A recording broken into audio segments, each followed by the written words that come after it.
Good day, my fellow Americans and good people of the world. Today I would like to address you in regards to voting.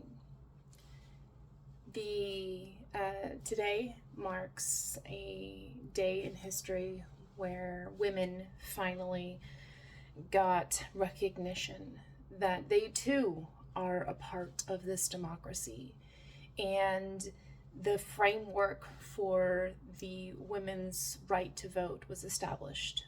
The 19th Amendment set the groundwork to establish equality in America.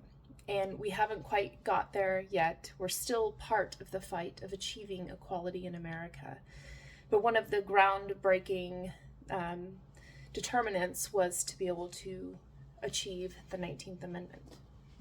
And so it's pretty disappointing today to hear of the President Pandemonium deciding to go on his propaganda platform and to spew out ridiculousness that he got implanted into his mind by Putin to suggest that our elections are not integrity bound because of mail-in voting. And so now Trump's on some sort of rampage to think that because Putin said he lost the 2020 election because of mail-in ballots, Trump automatically says, oh, you know what, we should get rid of mail-in ballots. What I think actually is going on there is that Putin suggested to Trump that he might be able to help in ways that he helped out during Trump's first election in 2016, and would be able to help to make sure that the next few elections were rigged into the favor of where Trump would like them to go. And I believe that out loud, Trump laid that groundwork with his interview with Sean Hannity after his summit with Putin, where he suggested, the very interesting thing, out of all the things that they talked about that day, the very interesting thing, Trump says, was that Putin suggested that Trump did in fact win the 2020 election, but it was rigged because of mail-in ballots, and that nobody else has mail-in ballots. And to me, it's just like, now it seems not that our elections have issues, but rather that Trump is seeing this as an opportunity to be able to rig the elections in his favor. They're already doing that. They're laying the groundwork for gerrymandering in Texas to redraw district lines so they can try to get as many, stacked House seats in Texas, because they know that on the merits they can't win, and that they will lose the House in 2026 if they do not take these drastic measures. And so I think that what we're seeing right now is Trump, President Pandemonium, coming in and asserting an authoritarian dictatorship. He is undermining our entire election integrity. He has been doing that since he got elected the first time. And he is trying to wear down our confidence in our elections. And this really upsets me, because in order to get the black vote to be validated, we had to pass an entire amendment in the Constitution. In order to get women to vote, we had to pass an entire amendment in the Constitution. In order to get individuals that were 18 years old to be able to have the right to vote, we had to pass an amendment in the Constitution. And now Trump thinks that through these petty little schemas of rigging systems into his favor, that he's going to be able to undermine that entire process. Well, let me just say this. I believe, and I've spoken about this before in one of my other videos, that our elections, in order to have integrity, the best way to do it, in order to make sure that there's accurate representation of all Americans who are legally able to vote, and for them to all have access. So we're not worried about people who are, maybe bedridden or have some sort of, incapacity to go stand all day long in the heat and the snow and the inclement weathers and the uncomfortable situations, and taking a whole day off of work and they're not getting paid for it because it's not a national holiday, which makes no sense. And all of these inconveniences that are set up in the way to prevent people from being able to vote. Rather than all of that bullshit, we need to have accurate representation of the full voting capacities of all of the people. If they're so worried about, their gerrymandering schemes of counting people so that you know how many House seats you have, so you know how many representatives you have, which will help them to be able to stack the House, which will help them to be able to stack it so that they can rig the 2028 election. I mean, we're not stupid. We're obviously seeing that this is what they're doing to plan ahead for. But instead of all of that, if they truly wanted integrity-bound systems, we should have strictly mail-in voting. And it should be based off of the motor voter model, in where individuals have a driver's license that they retain from a state department of motor vehicles, and they can get an ID or a driver's license that shows this is their correct address, this is their personal information. They have to give full range of documentations, including birth certificate, social security card, these sorts of things, a piece of mail, all of these things, to prove that this is who they are, this is where they live, this is accurate information.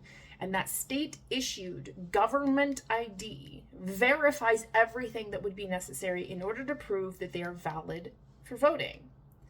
Now, there are other people that can get identifications that are not actual citizens, which the citizens are the ones that are able to vote, but that information can also be retained there at the DMV. So empowering the Department of Motor Vehicles as being the department by which the validation of registration goes through is the smartest thing. So when you register for a driver's license, you automatically are registered to vote, and you have everything that you need set up to be able to vote. You don't have to worry about what Trump administration is trying to do right now to make it so it makes it impossible for women who are married to change their names to be able to vote. Yes, they're actually doing that right now. This disregards all of that. You are verified by a state-sanctioned organization, a government organization. And the only impediment that I see that would be to that for voters would be the cost of being able to retain a license. But that's simple as having a hardship application. So I have a hardship. I'm not able to pay the, whatever amount of dollars it costs to be able to get a driver's license or an ID card. And for you to be able to apply for that hardship, waiver so that you don't have to pay for the fee, because the point is you need to have the ID in order to be able to vote.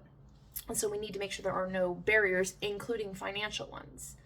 So where I'm talking about breaking away all the barriers to voting, Trump, his administration, MAGA, and all the Republicans are all trying to take away your right to vote. They're trying to nullify the legitimacy of our elections. They're trying to undermine it and to create this cultural atmosphere of everybody thinking, oh, our elections are not integrity bound, and the only person that can integrity bound it is Trump. The person who actually incited a riot and led his followers to a coup attempt in 2020 because he didn't like the outcome of that election. You're going to trust that person to be able to fix the system? Yeah, he's going to fix it in his favor. He's not going to make sure it's integrity bound and that it represents accurately all of the legitimate votes of every American so that we can have free and fair elections. Trump has no idea, no want, no desire to create schemes that help to make sure that our elections are integrity bound. He wants to put it all into a system where it can very easily be manipulated by nefarious actors, bad actors with nefarious intent, like Putin, who would very much like to be able to have control over the American voting system, because then he can just supplant whoever they want into the position of president and be able to run two countries. and he right now already obviously is running America auxiliary mode through Trump, who's so easily swayed to fall in line with whatever will appease Putin's idea of, oh, maybe we should do this in our country. Because Trump has no good ideas of his own. He has no vision. He has no idea of how to lead a country, especially not a free and fair country, because everything that's free, everything that's fair, everything that's about your liberty, everything that's about your independence, he's tearing it down. He's taking away. He's removing the checks and balances in the system. He's removing the separation of our branches of government so that our powers are separated, so it's not concentrated in one. He's blackmailing, he's extorting, he's manipulating, he's threatening anybody who goes against his agenda, and suggesting he's going to get those people voted out who aren't falling in line with him. This isn't free and fair elections. This is manipulation. This is exploitation. This is extortion. This is extraction. Trump is a bad actor with nefarious intent. He is literally President Pandemonium. Nothing he has accomplished, nothing he can accomplish, because of his lack of vision, his lack of care, his lack of concern for you, everyday American, prevents him from being able to be the president that America needs. Things are going to get a whole lot worse for everybody at varying degrees. But you know who it's not going to get worse for? Who it obviously is getting better for? People in the little insulated pockets of thriving that Trump likes to be able to protect and to skew everything in benefit towards.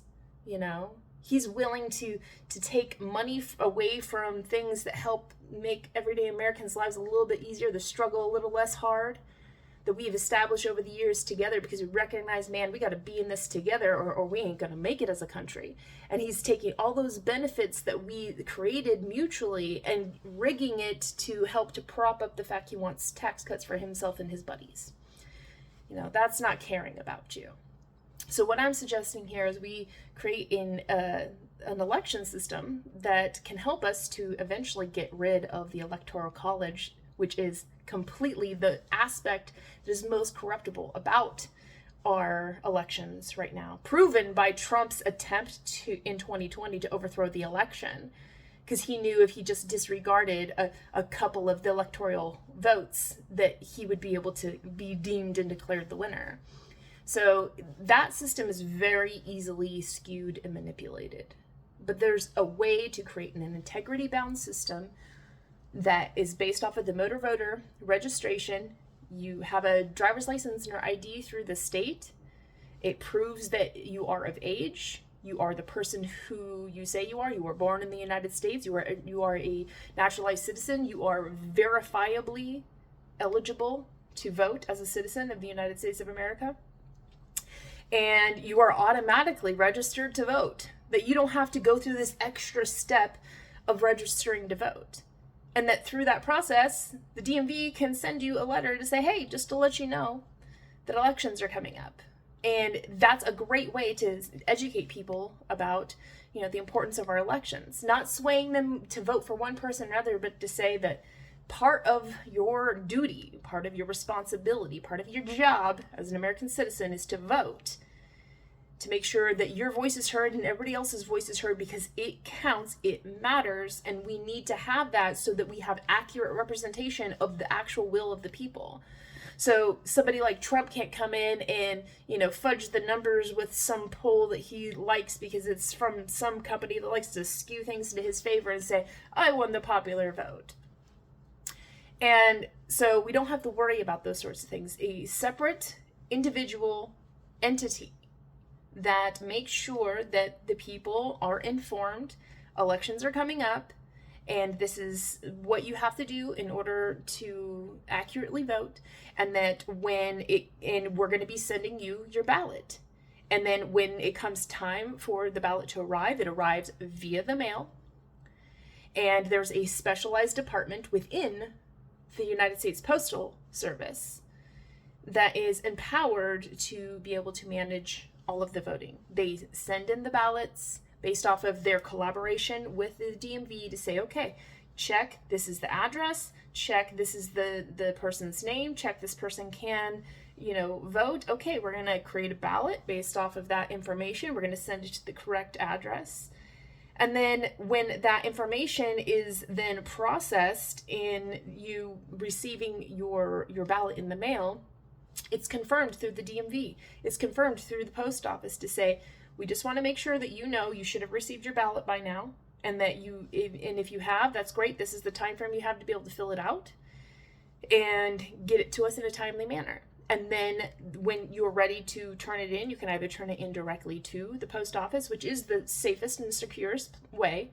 If not, then you can schedule a specific pickup by your mail carrier, or you can drop it off with a special courier through the mail service that comes and collects ballots on specific days of the week leading up to the election. And that can be, set up through the post office to have a special department, and these people are trained in order to protect the vote, and the people through the DMV are specially trained to protect the vote. And election integrity is based off of these two departments doing their job, and for them to have full oversight and transparency so the American people can see what they're doing. So they can't, there's no question to whether or not this is working out or not, whether they're doing the job that they should be doing. It's all transparent. It's all very aware that these people are integrity bound and they have this specific job to do. And don't say that we can't do it, because right now Trump is taking people from the post office and using them to go after immigrations and to work for ICE to help to deport people that he doesn't like.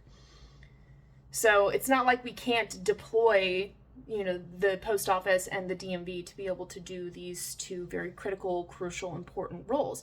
And it makes sense for them to be the ones that do this, because of the fact that the DMV, the IRS, and the mail service are three of the most critical privacy entities in our government. And the Social Security Office is another one. And so if we're taking the DMV and the post office, two entities that are meant to handle delicate information, that are able to protect your privacy, that are, integrity bound to be able to accurately deliver mail, and they're trusted to do that. It's not a step too far to be able to create an integrity bound election system that includes this. And then once it's collected by the post office and it's brought in, then we can have a separate entity to come in that counts those ballots. And in order to make sure that those ballots are accurately represented, they can be hand counted by individuals and to be digitally counted. And for that comparison to have to match up, and then a third count for American citizens to have to log in to their account, such as their Social Security account, or log into an IRS account, like their Real ID account or something to the effect. And from there, do a third confirmation of what their vote is. And yeah, it is a little bit more work, but it's really not. And it can be streamlined, it can be simplified, and it can be integrity bound. And you have a digital count of your paper ballot that is received in the mail and sent in the mail. And you have an individual human person checking that account. And then you also have yourself going online and confirming that this, yes, is in fact correct. And then for those people who have an issue of not being able to go online to be able to confirm this can be easily resolved by having counters that go out, much how we have people go out very easily to go and count for the census and go door to door and say, hey, how many people live here? When we do that already, we can have individuals go to people's houses and they can set up a time frame where they set up on their ballot when they send it in, and they can send on a set of time frame to say, come do my in-person check in between this date. and somebody will come to your door and they have the digital capacity, and you sign in with your real ID information, and you right there use their technology to sign in to confirm what your ballot is. And then that individual can go from house to house, and all they're doing is providing digital information. They have internet access and they have computer access for people to be able to log in to be able to confirm what their vote is. And even at that, we can create an entire, voter registration, voter confirmation website that is only up during voting time. And that is meant to be able to check and confirm everybody's vote. And then it's just the job and the duty of all of us to let everybody know this is how our elections are going to be from now on, integrity bound. We're going to have mail-in ballots. They are going to be registered through motor voters, so through the DMV, and that you're going to have to electronically confirm that that's what your vote is as well. And that either has to be done on your own free time at your own home through your own computer network and internet access, or you can have a representative come and to be able to do this for you. And at that time, we could also do the census vote, and if you want to get extra on top of it, making sure the counts or whatever, you can do census at that time. And then guess what? We could do census literally every 2 years. Every election that we could have a census count so that it accurately reflects, And to me, this makes more sense. And in this day and age with technological advancements that we have, it's not that far hard to determine how we might be able to do this, And so there's 3 points of integrity, but there's also 3 points of vulnerability, but we can shore up the weaknesses within those systems. And we have 3 points of check to be able to say, okay, the digital representation, the digital checks and balance agrees. That's what the registration and what the motor voter paper ballot says. Record that in the system. The individual who is the voter counter checks it and says that's exactly what it says. And so you can confirm it twice, and then you have the individual confirm online or with an individual, and it says, okay, we confirmed, that's what it says. And the thing is, you don't have to wait till election day for that to happen. The individual, as soon as they get the ballot is received by them, they can register online that they've received it. The post office, as soon as they get the completed ballot back, they can register online and let the people know, okay, this is the time period you have to be able to confirm it. The other great thing about this is it would be, how on like election night, everybody's like counting and saying, oh, this is who's up in the polls, who's down the polls or whatever, based off of the, early voting and whatever. Like this would give us actual means to be able to check that. And that the only discrepancy would be whether or not the person has done the third step, which is to make sure that they've confirmed it online as well. And that also saying that the confirmation of online doesn't necessarily invalidate your vote if there was not a reasonable means to be able to contact the individual.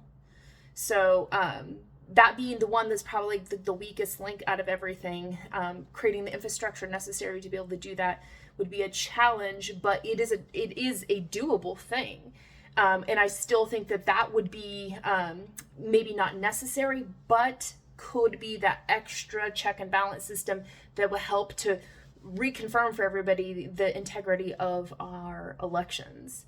And to give everybody a sense of like, okay, I can trust that our elections actually work. This will get more people to vote because they're going to be like, hey, I know my vote is definitely going to count. I know it's going to count. I know it's going to count 3 times. Because those 3 times of it getting counted, and it says, yes, that is how you voted, and it's confirmed in those 3 ways, so okay, that's one solid vote that can be sent in with all assurances that we know that this was integrity bound, And we'll be able to have a better idea of where we stand in terms of elections with early voting. And we'll know that it's confirmed through, our digital check and balance system, through a digital operator that confirms and checks what the paper ballot says, the individual human who has checked this and checks and balance, and this is what it says. And that for that human operator to know that there's also going to be a computer operator that's going to confirm that, and the individual is going to confirm that as well. So the person's probably not going to change the ballot, right? I don't understand how Trump and his cohort thinks that was even possible, but that sets people's mind at ease. Like, you don't have to worry about that, right?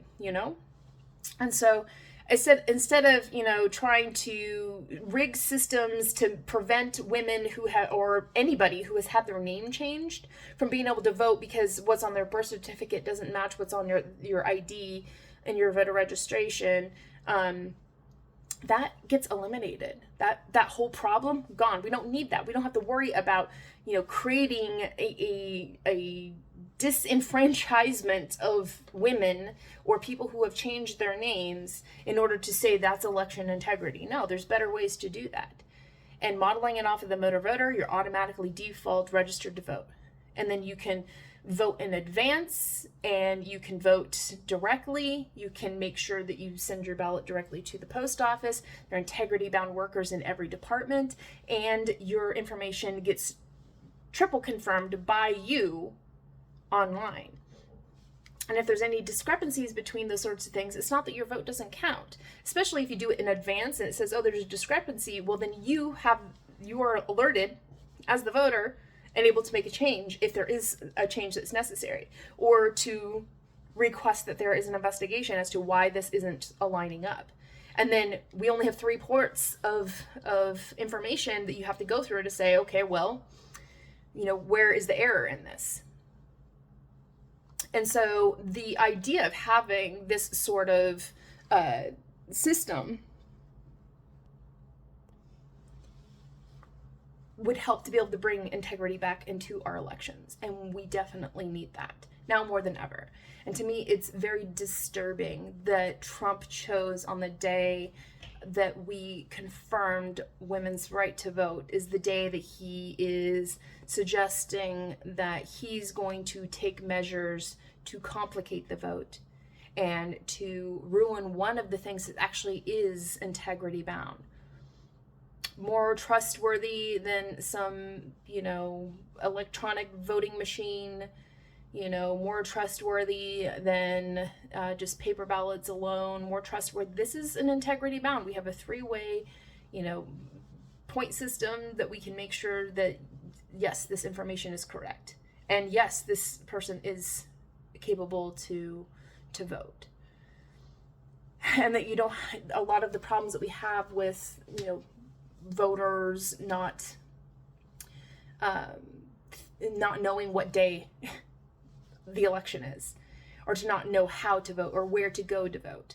The inconveniences of having to go and stand out in the rain or the cold or the inclement weathers and stand for hours and hours and hours, in order to be able to vote. Like, this is a tremendous inconvenience to people when we already have in states in the United States that use the motor voter and they have mail-in ballots, and that information can, to be able to shore up any weaknesses in that, be able to be directly delivered to the post office, directly picked up by your own postal carrier, or directly picked up by the group collection day for ballots on that specific time, and for all of it to still come in clearly before election day with enough time for it to be counted as well. And while this might push back the determination of the election a little bit as letters come in, as long as they're postmarked by election day, they count. And to me, it seems in our technologically advanced civilization, it is not impossible for us to fathom a concept of being able to create integrity-bound elections that make sure that every vote counts, and that we remove any barriers for being able to count, and then be able to create integrity-bound systems where, again, we can do census counting that day. We can do integrity-bound, checks and balances. We know that people who are registered to vote are registered through a government agency that has confirmed this person's legitimate capacity to vote as a citizen. And so I wish that we would take that particular track. I do believe that the best way to achieve this is to approach another amendment to our Constitution. I think that we should create a civics branch of government, a 4th branch of government called the civics branch. And in that is giving the power back to the people. So it creates another separation of powers so that there can't be a concentration of powers by the corruption of representatives in one of the other various branches. That ultimately the power rests with the people. And we're taking back the power that has been vested in us by the Bill of Rights, and to claim within that our capacity to have integrity-bound elections that are based off of the model that I just represented to you. In that also being able to distinguish personal dominion, where individuals are able to distinguish their own right to make their own self-determinations about their body, about their lifestyle, about their way to show up in the world, if they want to change their name, these sorts of things. So you have personal dominion, which is an insulary protection from the government being able to come in and invade and intervene and intercede into your life in a way that is not conducive to your life, liberty, and pursuit of happiness. And that we would have an insulary protection that protects personal dominion of every individual in the United States. And it would be written into the Constitution that every individual has personal dominion and protection. And every citizen and non-citizen to a degree has, these established rights, right to personal dominion. And you have a right for a seat at the table. You have a right to be heard. You are a relevant stakeholder. You have capital, agency, and resource. All of these things established in another amendment to the Constitution that allows for a civics branch of government. The people themselves then become the corrective mechanism, and so we don't have to wait until enough people in the representative party have been convinced that we should take action to be able to create a corrective mechanism when corruption appears, whether it's insider trading or it is Signalgate, or other activities that are not conducive to the will of the people, like deploying the National Guard against people. Like, people should be able to have a corrective mechanism that isn't just going to the courts, because the courts are being right now filled by Trump.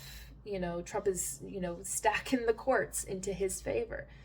He's manipulating and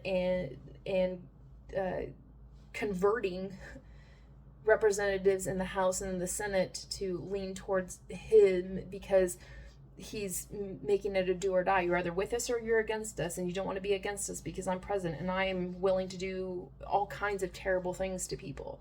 He's threatening colleges, and he's threatening law firms, and he's threatening private citizens, with all of these things that he says he has power to do as president, which he doesn't, but he claims he does.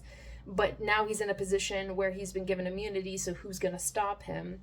That's why we need to have a fourth branch of government, because the people can stop him, And so in that, we get personal dominion, we get a civics branch of government, so we get a seat at the table, we get agency, resource, capital out of that, which also secures a welfaring support system for us to be able to fare well, which secures and protects things like health care for everyone, and our social securities, and child tax credit. These sorts of things would be able to be involved in that. I believe that what we ultimately need to do is create an entire welfaring compensation package for everybody in America, and that can be argued and negotiated at the seat at the table with all relevant stakeholders, which includes everybody in the civics branch of government, so that we can make sure that that is fair, just, reasonable, and right, to make sure that nobody goes below a certain level, so that everybody gets their ends meet. Everybody is given opportunities as prospects to be able to achieve the criterion echelon of society, which is everybody should be living this, which is the good life. We can create an entire compensation package to be able to do that. So in the civics branch, it should be deemed the civics branch is the ones who argues for that, and then the other branches of government do their due diligence and their part in that to solidify it as law. And then making sure that we have personal dominion, and then making sure we have voter protection, and that we have a dynamic, integrity-bound election system based off of the motor voter. And then we, in that same constitutional amendment, establish a particular voting branch within the Department of Motor Vehicles and within the post office, and then a new census count that also includes voter counting. And that within that we establish the new model for which are voting. And the reason why we're doing this is, and why it's all inclusive and it's all together, is that we are establishing that we, the people aspects of the United States of America, we are taking back our democracy, and we're saying this is a democracy, and it's going to be more direct. It's going to be more reflective of the will of the people. It is going to make sure that it's actually serving the best interest of all parties involved, and that everybody has a seat at the table, and that we can't have, it gives us the ancillary protection, a corrective mechanism, an anti-corruption mechanism. So people like Trump, President Pandemonium, and his cohort can't, do, handshakes as dollars and backroom deals, to favor a few at the disadvantage of everybody else. And then we have no corrective mechanism in the United States. What do we have right now? Protest? I'm all for it, guys. I love it. Go out there and hold your signs and chant your words and clap your hands, get people to honk, do all those things, make crowds and stop traffic and all these things. Please don't destroy property, because I hate the aspects of it, that is not appropriate protest. But go out there and make your voice be heard and known. But at the end of the day, what has that changed? Literally, it doesn't stop them from doing these bad things to you. It doesn't stop them from creating laws that are going to strip away your rights. It doesn't stop them from, cutting off programs that are there to help to support you in order to prop up, and fund more money into, large corporations in forms of subsidies. It doesn't stop them from doing any of that. So there's limits to everything. And while I believe the power of protest is very important, because it is a way for us to vocalize, our grievances and to dissent, but there's limits to it. It can only go so far, and it doesn't actually have a mechanization in the system to fix things, right? And that's what we need, and that's what a fourth branch of government would do. I am suggesting we create 28th Amendment to the Constitution that establishes the civics branch of government, a fourth branch of government that gives everybody a seat at the table, a voice to be heard, and to be recognized as valid, relevant stakeholders, and that we, the people, get to determine the corrective mechanisms and the anti-corruption mechanisms, and the ways that we are going to make adjustments when we see these things falling apart, that we are able to, because we have the will and we have the want, we are able to set things straight. And then it gives us personal dominion over ourselves, and ancillary protection from the government imposing itself upon you, interfering in your personal life, trying to treat you as an American citizen, as a person in the United States. The government right now is treating you like you're a possession to them, that you are property, that you are owned by the government. Wrong. The government works for the people. The government, remember, isn't people. The government is a mechanization. It's an institution, filled with people that are fulfilling roles in that. But those people can be elected out. Those people can be impeached out. And those people don't need to be in those roles if they're not going to represent what you actually want as the will of the people. And, the people that are screwing up the government shouldn't be the ones who get to make the determination of whether or not you're going to be able to have your vote counted, which is exactly what President Pandemonium's doing right now. So this 28th Amendment to the Constitution would be able to set up that distinguishment of protection of your vote. And in this can also incorporate much of the interpretations and the wording of the ERA, the Equal Rights Amendment. And in that it's saying, everybody has the right to vote, and that the government can't intervene in your life and that you have personal dominion, and that every vote counts, and we have integrity-bound elections, and that everybody's accurately represented, and that we have corrective mechanisms to fix when there's problems in the system so that things don't get out of hand, you know? I see this as an opportunity for us to do something of a revolutionary act without it having to lead to, you know, another civil war, because I don't want that. I want us to be in a safe place of being able to find unity, you know, that common tone for us to all adhere to say, like, I want my voice to be represented in government by my elected officials that are duly elected, and that I know that they're duly elected because my elections are integrity bound. I want to know that my personal dominion is protected, and I don't have to worry about the government coming in and imposing itself upon me and telling me that I'm its property, and then it can determine what I'm going to do with my body, or what I'm going to be able to think, you know, what to do, what to think, what to feel. The government doesn't have the right to determine that. You do, remember? Life, liberty, pursuit of happiness. These were all things that the tenets of our Declaration of Independence and our Constitution to our United States promised us. That's what we were securing. And the current administration is trying to take that away from you. They're trying to say, no, technically, that's not how I interpret those documents. Well, guess what? Just because their perverted worldview doesn't see the truth and reality of the people aspects of our founding documents, our founding principles, our founding tenets, doesn't mean that they're disregarded, you know? It means that they obviously can't do what they pledged an oath to do, to preserve, protect, and defend the Constitution. You know, President Pandemonium stood up there, mind you, not with his hand on a Bible, so he wasn't pledging with any sort of like, I'm making a commitment here to myself and, you know, a God indivisible, and to the people of the, you know, United States, and in fact the people of the world, that, you know, he was going to solemnly swear to faithfully execute the office of the President of the United States, and to the best of his ability preserve, protect, and defend the Constitution of the United States. He's not upholding that right now. I don't think he ever could uphold that. He's such a self-centered person that it's impossible for him to make an oath of service for public service.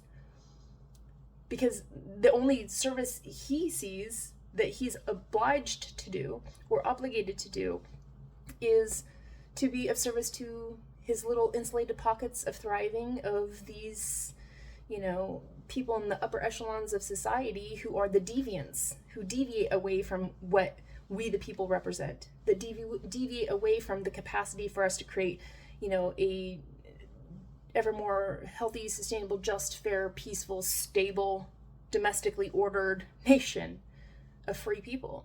You know, they are not interested in that. They need you to be subjugated. They need you to be oppressed. They need you to become, you know, tools and cogs in a machine, and they need to be able to have you in a position of suppression so that you can't rise up as they continue to exploit things and pivot things and skew things and rig things in their favor at the disadvantage of everybody else.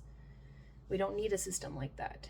I believe that establishing the 28th Amendment to the Constitution, creating personal dominion, a civics branch of government, integrity-bound elections, making sure that we have a welfaring stewardship compensation package that covers, you know, the basic needs for everybody, so the government can't, you know, all of a sudden one day decide everything that we promised that we were going to do together and build together, I'm just going to take it away because I got to adjust a bottom line.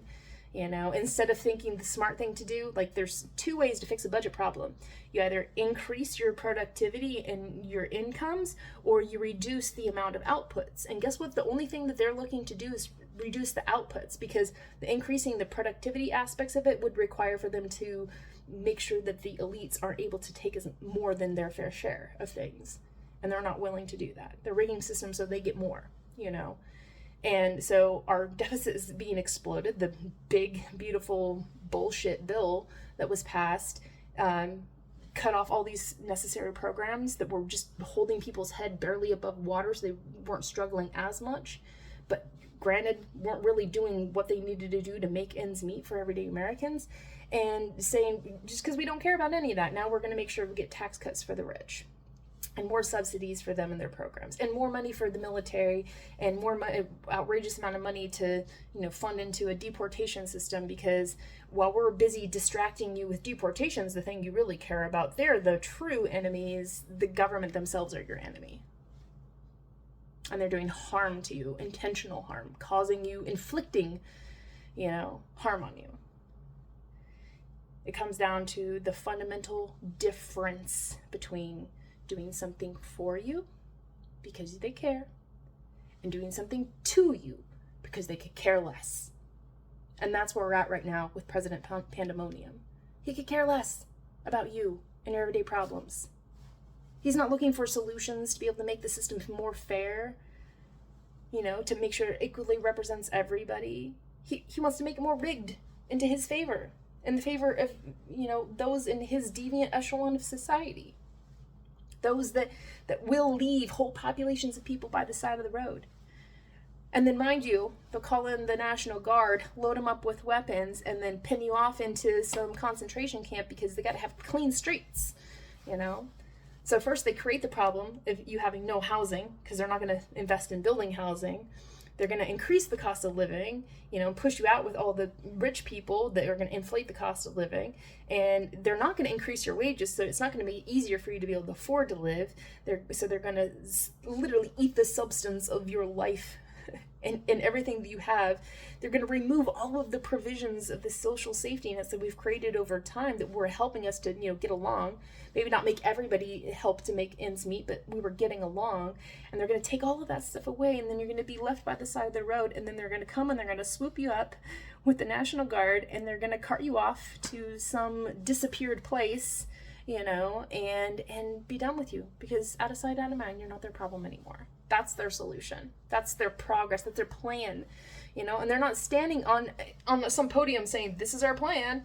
I mean, they are in so many words, but you got to piece it together, and you look at the big picture and you're like, Jesus, this is terrifying. These people don't give a about anybody but themselves. This is not the way that America's supposed to be,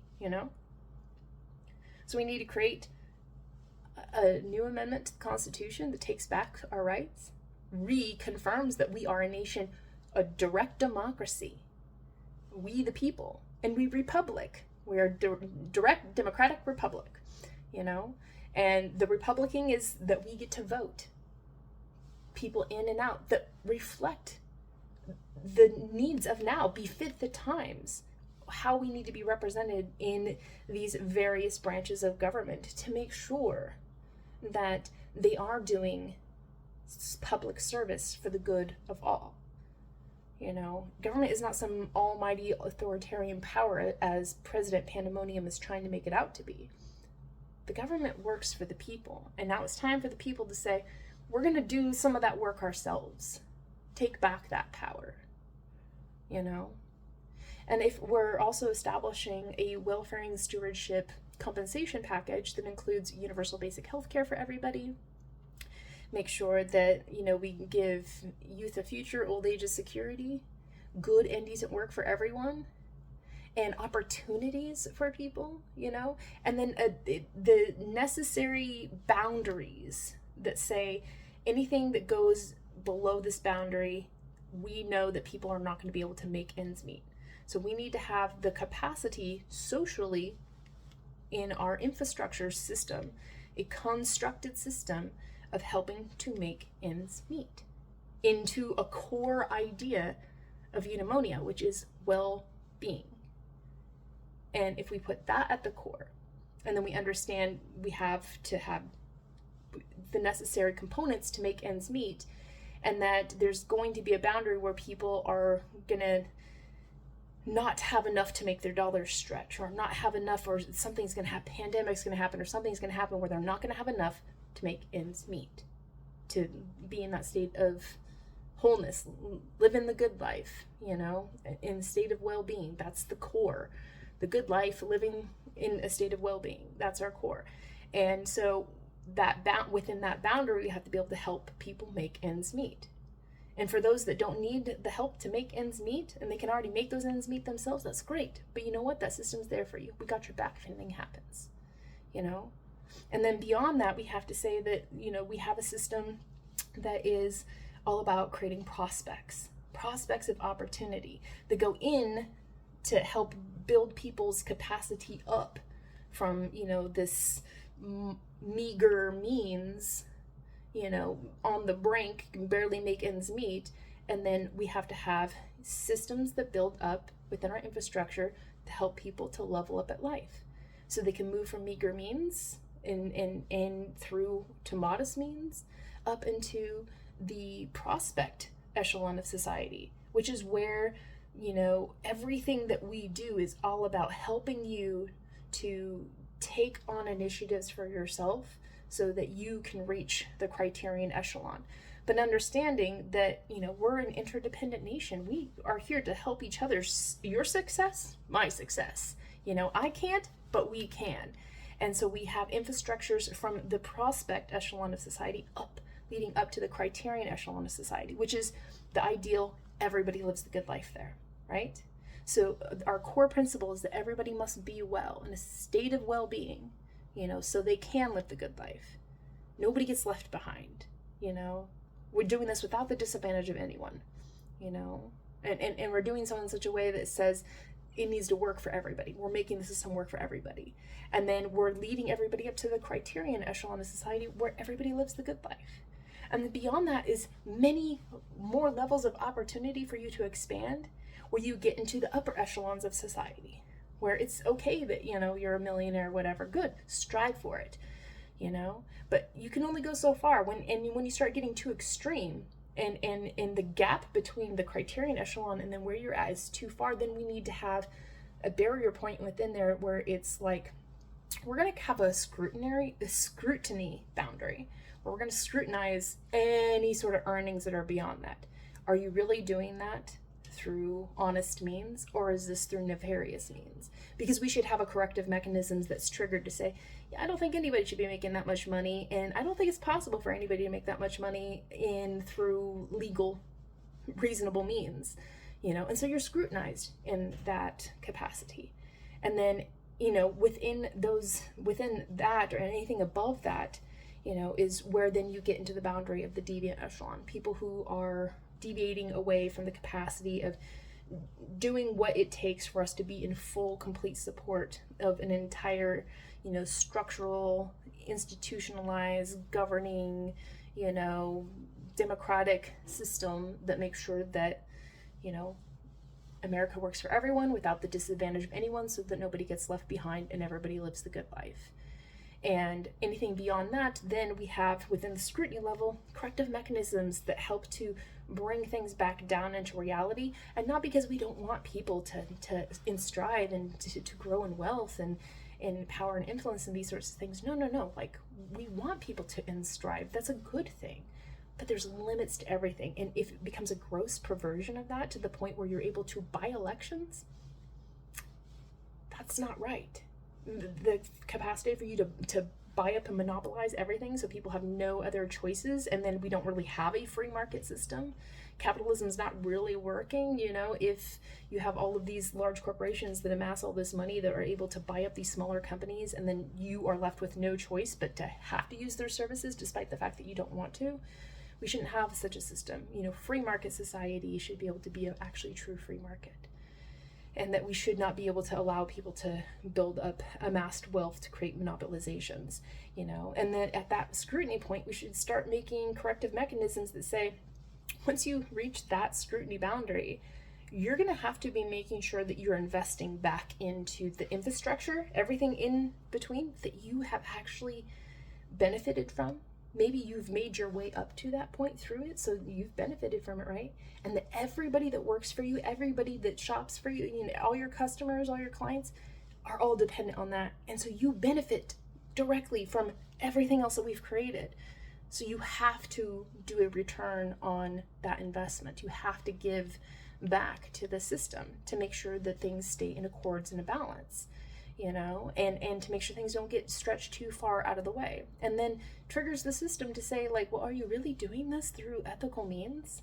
Right now we have people in government that are doing insider trading. They get information because they know about policies that are going to be enacted and changed. And they go and they purchase stocks in advance knowing this information. so that they can turn a profit when that information then becomes public. It's called insider trading. It is against the law. But we have people in our government right now that are doing that. We have President Pandemonium is using cryptocurrency to be able to, it's basically, it means to gamble, That's not at all what I thought cryptocurrency had the potential to do, because I thought it had potential to do great things, but now it's just a gambling thing, and it's gambling with people's profits, and it's a system rigging, ever into the favor of the deviant echelon of society. It is not a good thing for society in the way that it is being executed and mechanized and schemed, rigged into the favor of a few people.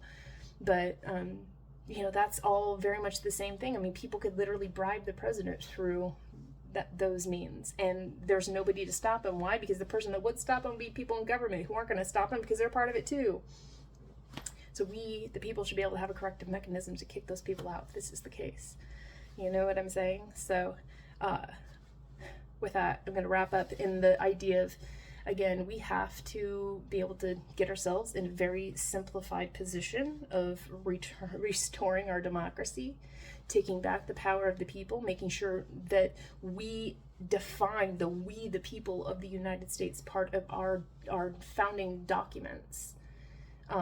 We establish that in an amendment that says we are taking that power back for ourselves. Integrity-bound elections, personal dominion, civics branch, seat at the table in government, and capacity to create corrective mechanisms, and then having this welfaring, compensation package that makes sure that, America works for everyone without the disadvantage of anyone, so nobody gets left behind, everybody lives a good life, and yes, we all are able to make ends meet, so that nobody has to suffer. And everybody is meant to hit that criterion echelon of society where everybody lives a good life. And at the core of everything that we do is well-being. Not just for me, not just for a couple people, for you, for me, for us, all of us, together. With that, I'm grateful for your valuable time, attention, and consideration. I sincerely hope that you can continue to spread the good word about this concept and this idea.